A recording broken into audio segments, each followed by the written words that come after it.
Kabafundi abangaphaya kwama-20 kwisikolo samabanga phantsi Setting Primary eThokoze kuRuleni abathe baleqiswa kwikliniki yasekuhlaleni emva kokuba betye ilekesi abazithenge kumntu othengisa esitalatweni. Namhlanje kuvumbuluke elinye iqela loozamazama emathunjini omgodi eStilfontein kwiphondo laseMntla-Ntshona ngelixa abanye abangaphaya kwama-300 bevele kwinkundla kamatye yaseStilfontein.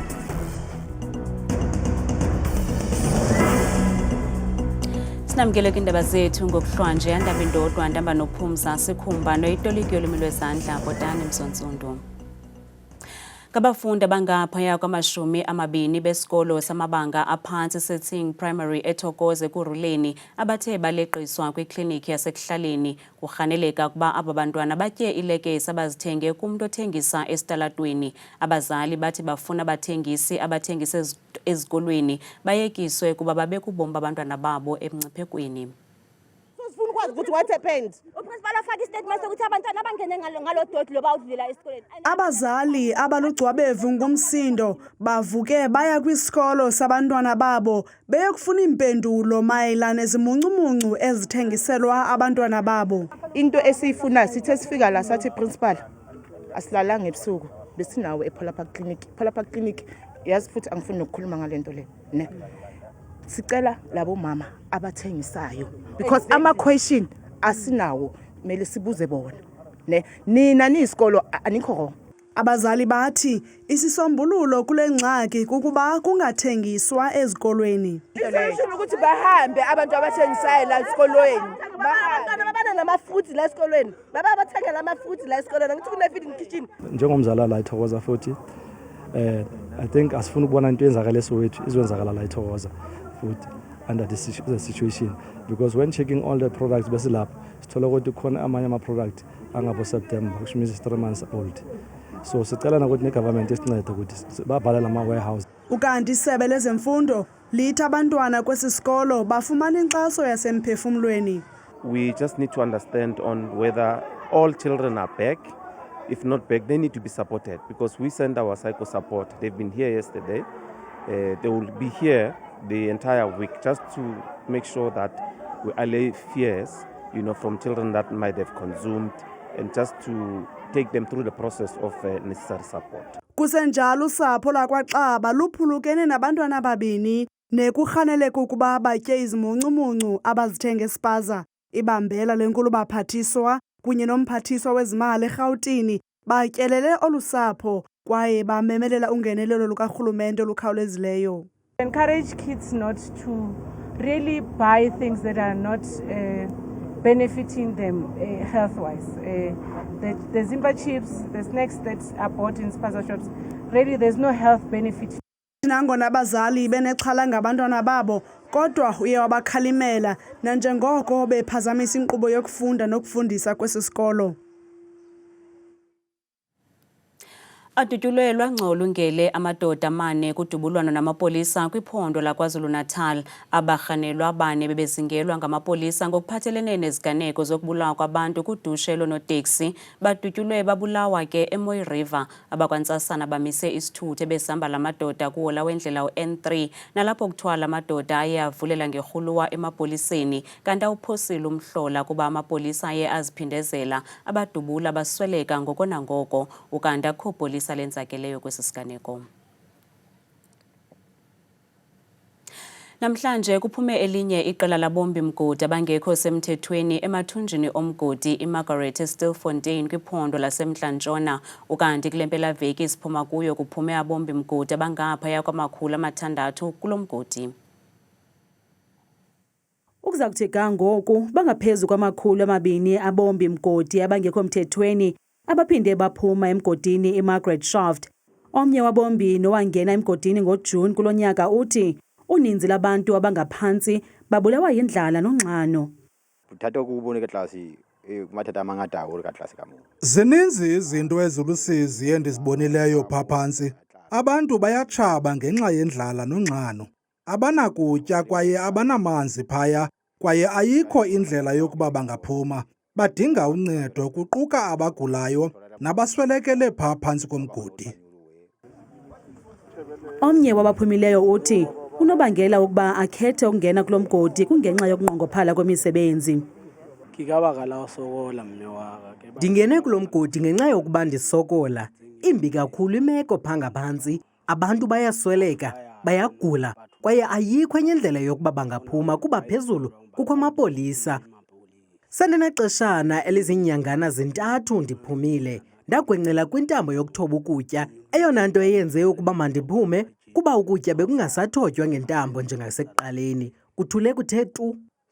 Omnye wabombi mgodi osele neentsuku ezintlanu ephumile uhlabikhwelo kurhulumente ukuba alande imizimba yabo basweleka kulo mgodi nesahleli emathunjini omhlaba. Unalaphile. Ndile kamusiyela half ya Colgate. Umninawa wam uphantsi komhlaba kwaye ndamshiya ne-toothpaste encinci ukuze atye. Ndicinga ukuba sele iphelile ngoku. Andazi ukuba ndizamxelela njani umama ukuba ndishiye umninawa wam phantsi komhlaba. Amapolisa athi abila esoma ezama ukuqubisana nale ngxaki. This is a challenge, and it's a challenge not only in this province. We know that there's legal mining at other provinces, and we need to come together because, unfortunately, with illegal mining, you also end up having other crimes. Amapolisa athi uninzi lwabombi mgodi kukholelwa ukuba ngabemi bamazwe angaphandle aquka eMozambique, eZimbabwe neMalawi, kwaye athi kukho izicwangciso ezikhoyo zokubafudukisela kumazwe abo. Imibutho yoluntu neminye yemibutho ezopolitiko eyinxalenye yorhulumente wobumbano ifake umongameli Cyril Ramaphosa phantsi koxinzelelo ngethuba ibamba umngcelele ochasene nemiqolo ethile kumthetho we-BELA Act okuphathelene neenguqu ezenziwe kumgaqo welwimi nokwamkelwa kwabafundi ezikolweni. Umqulu wezikhalazo itikitywe imibutho ethe kratya ku-40 wamkelwe ngumphathiso ezemidlalo, ubugcisa nenkcubeko endaweni kamongameli eFreedom Park ePitoli. Ivakalise ukungayinanzi imithetho enokuguqulwa ku-Clause 4 and 5 ye-BELA Act imibutho yoluntu naleyo yezepolitiki. Namhlanje le mibutho ibambe umngcelele ochaseneyo nezizitanza nalapho ithe yanikezela ngomqulu wayo wezikhalazo. We made it very clear in the negotiation process around the Government of National Unity that Clauses 4 and 5 were a problem for us. So it should be no surprise to anybody that we are standing firm on this particular matter, and we continue to do so. It's not about the President, it's about Clause 4 and 5. The President has shown leadership by delaying the implementation because he understands clearly that there's consultation that needs to take place, and I'm very confident we'll be able to find each other. Ngelixa uGayton Mackenzie evakalise ukuba nelunda lokufikelela kwisivumelwano ngezitanza imibutho enikezele ngememorandum echasene nazo kulo mthetho uxeliweyo. Yeah, I have been mandated by President Matamela Cyril Ramaphosa to come and get the memorandum on his behalf. Very wise decision, judging by the response of the crowd. But on a serious note, I think we're going to find each other. Imibutho yoluntu ebihamba phambili kulo mngcelele iwugxeke kabukhali lo mthetho ngelithi utyathe ichaphaza elibi. BELA will create problems. It will take away decision-making powers of parents and communities over their children's education, and that is moving in the wrong direction, and that's why there's people from all walks of life here today saying, stop BELA, give us the right to make decisions over the education of our children. Ukanti kulindeleke ukuba ubongameli nesebe lemfundo esiseko baphefumle ngalo mngcelele nomqulu lo wezikhalazo ngelixa iDemocratic Alliance irogrisa ngokubhenela enkundleni ukuba ngaba ezingxoxo ziyaphanza. Namhlanje umphathiswa wamanzi nogutyulo unkosikazi Imojudina uncokole nonondaba kumgama esele wahambile nanjengoko efinca ikhulu leentsuku kule ofisi ngaphantsi kolawulo lorhulumente wobumbano. UMajodina uthi ingxaki yokunqongophala kwamanzi yayamene noomasipala nakubeni ekho amaqhinga okubaxhasa kuhanjiso lweenkonzo zamanzi. Imojudina njengomphathiswa wamanzi nogutyulo ukhweleze ehlela komasipala ngengxaki yamanzi ethe qolo ukuthwaxa iphondo laseGauteng. This is a self-inflicted pain. Yes, I repeat. It is a self-inflicted pain by municipalities of Gauteng because we want the municipalities of Gauteng as early as June to say, please take care of your water infrastructure because you are losing a lot of water. It is important to state that there is no drought in Gauteng. However, the province is experiencing water security challenges, which include credit management issues, water losses, aging infrastructure, illegal connections, illegal mining, and servitude encroachment. Uhlabele Mgama esithi nokho kunjalo amaqhinga akhona okujongana nezingxaki utsho ibongoza uluntu kuba luthobe izibilini. The Ministry of Gauteng and the provincial government have intervened to address the challenges by calling on all municipalities in Gauteng to impose water restrictions. Hence, Gauteng is on water restriction level 1. Upgrading of the infrastructure by all municipalities, strict credit management system, ensure proactive governance, and exploring alternative water sources around Gauteng. The country is fine. Kambe ezizethembiso zifikele kubantu asele belilahlile ithemba. Last year, you and I spent a lot of time together. We went 52 days without water. Last month, we went 3 weeks without water. And currently, we are going 10 days consecutively without water. And horrifically, last night, the first water truck that came in the area was at around 9:45. It is a really terrible situation. And our residents are struggling and suffering. Kananjalo uziqhwabele izandla ke uMajodina ngendima ubuphathiswa bakhe usele buyihambile kwelikhulu lentsuku kule ofisi. Utsho iqinisekisa ke kambe okokuba baza kufaka uxinzelelo koomasipala kuphathelene nokunikezela ngamanzi acocekileyo eluntwini.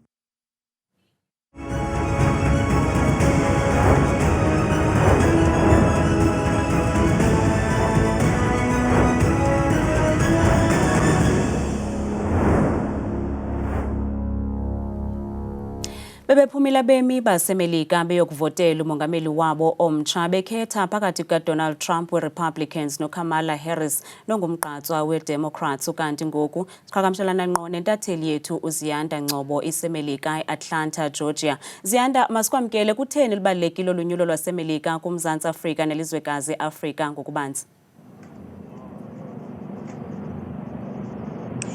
Ngiyabonga kakhulu Lisa. Njengoba silapha namhlanje ke sizobona ukuthi abalapha eAmerica bavota kanjani. Lolu khetho lubaluleke kakhulu ngoba lusondelene phakathi kukaDonald Trump noKamala. Lamanqamu langempela ke lolu khetho ngoba indlela abakhuluma ngayo ngesikhathi bekhankasa kuyatshengisa indlela abangaphatha ngalo lelizwe kodwa futhi baphathe indlela abaxhumana nathi eAfrika ikakhulukazi eningizimu Africa.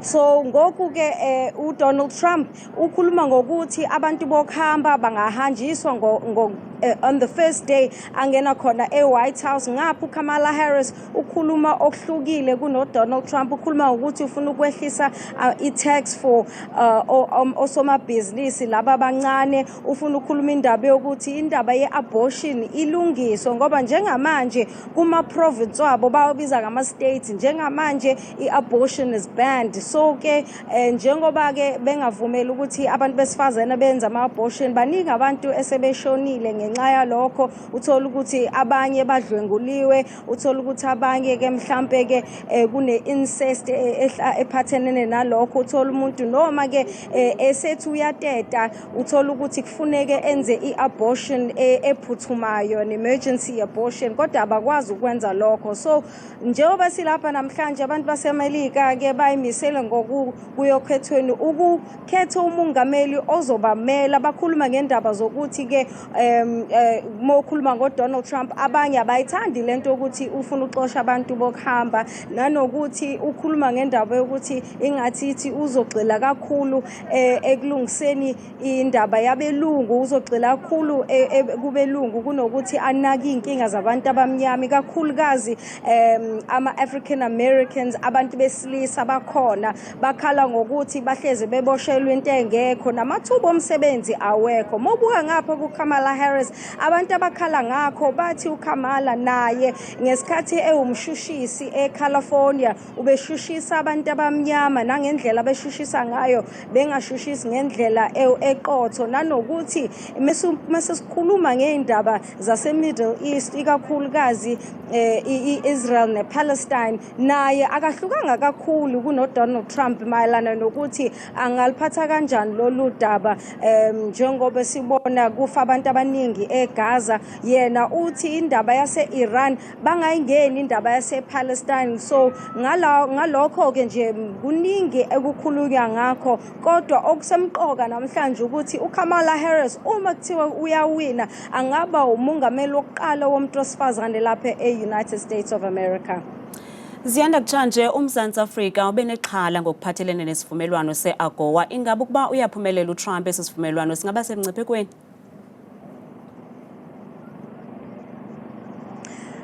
Inkinga lana Lisa ekuphenduleni umbuzo wakho ukuthi masikhuluma nge-AGOA iphathelene nama countries thizeni lapha eAfrika manje muzwa indlela abakhuluma ngayo ngeningizimu neAfrika kukhulunywa ngecontinent ingathi bakhuluma nomuntu oyedwa abakuhlukanisi phakathi kweningizimu Afrika abaseZimbabwe naseKenya ingathi futhi asikho emqoka asikho phezulu kwi-priority list yalaba abaphethe ngakho ke angeke sazi ukuthi indaba ye-AGOA ingama kanjani uma kuthiwa Donald Trump uyalithathe ikakhulu ngisho no Kamala Harris indaba yase-Afrika ayikazi iziphathwe yilama candidates njengoba kade bekhankasela ukuba umongameli.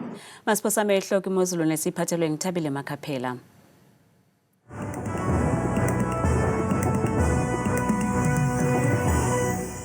Kakhulu ke mamqwathi noncuthi kwidesk yendaba ndiyakubulisa nawe mbukele khadi kwamkele bethu nedeskeni yam yeMozulu mna ke ngegama ndikuthabile Makhaphela ndingumamthembu mvanje ke mzontsundu nansi kaloku iMozulu siyayivula ke siphalwe kaloku iziganeko zamvanje kuMzantsi Afrika kuphela noko mbukele imeko phaya imandundu phela nxa uchapha kakhulu kwemvula nje yonke impuma apha eMzantsi ngapha kuMazantsi futhi empumalanga ko-Emele kwasekuseni khona ingqelana njengephi ngala 10 degrees baqhube belusokusuku kwakhona futhi ngezo ndudumo imvula nje yonke lamini ngo-20 degrees kanti ke amaqondo wakho phansi naphezulu lokuqala nqa kaloku iphondo kusempuma koloni pha kumbindi olaphondo bakuyabanda ekuseni koqala dokwe futhi ngala 5 degrees baqhube nje namafu phaya qabaqaba nje ngamafu yonke imini ngo-20 degrees bukele ekhaya sihlabela mgama sijonge phaya ephondweni lase-Free State ngomsa amazantsi futhi njengapha koBloemfontein kusabandi khona ingqelana njengephi futhi ngaso kaloku sasihlanu noxa libuya livelela ngafuthi ngorhatya ngaye kaloku la 27 degrees nansi ke bethuna kaloku iMozulu phaya ephondweni lasentshona koloni ngomso kumazantsi phanda indawo zifana pha koKapa lodumo kwasekuseni futhi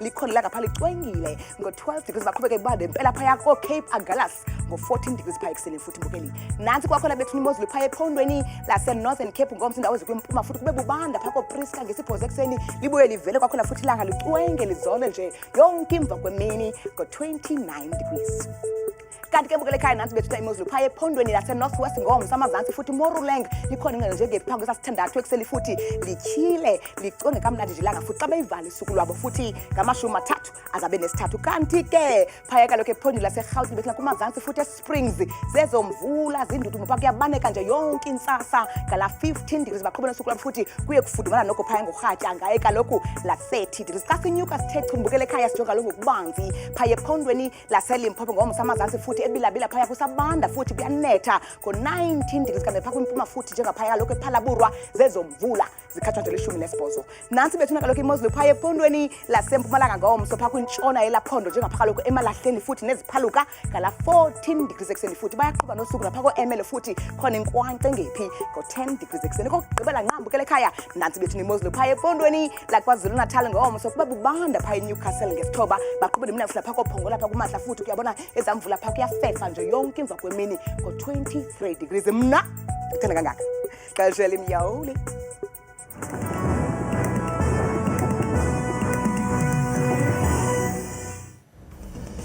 Kamnandi mawethu.